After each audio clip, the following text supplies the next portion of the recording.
another nonfiction book for you.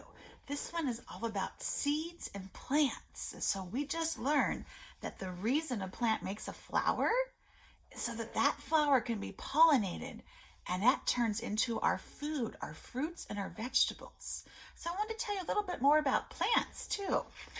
Seed to Plant. The author is Kristen Baird Rattini. Oh, and here's that special page again, the table of contents. So it lists all the topics that are in this story and what page they start on. What is a plant? A plant is a living thing. It stays in one place, but it grows and changes just like you. Remember, for something to be living, it has to be able to grow. It has to drink or eat. Plants do those. Plants can be big or small. Some have flowers. Others also grow fruit. Trees are plants too. You recognize some of those? Do you see that one? Looks like that one's a tangerine tree. Those little tiny oranges you might eat. Plants are a big part of our world. Farmers grow fruits and vegetables. My uncle is a farmer. He grows cherries and prunes. So every summer and fall, I get to go over to the farm and pick some of those fruits to bring home to my house, and they are so yummy. These plants give us food.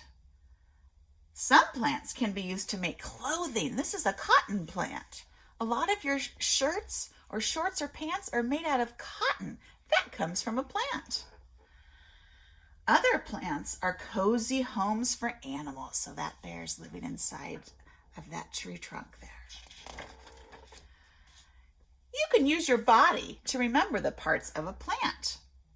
Your arms are like the leaves. Here's the leaves of the plant. Your body is like the stem. So the stem goes from the ground all the way up and holds the flowers. And then your feet are like the roots. The roots are what grow under the ground, and that's what holds the plant up. But roots also are like straws. They suck up all the water to carry to all the rest of the parts of the plant. The stem will hold the plant up tall, and the leaves have a very important job. We'll talk about that another time. But the leaves collect the sunlight, the light from the sun. Here is the beginning. When you plant a seed in the ground, it will grow a little sprout. And then this grows the stem, and then it grows the leaves, and the leaves get bigger and bigger. Here's a big tree, and then there's another little tree that grew right in front of it. More and more branches will grow on that tree as that tree continues to grow. Now, what do plants need to grow? If you have a garden, I bet you already know this. Water and some food come from the soil, the dirt in the ground. The roots soak them up. Look at all the roots that tree needs.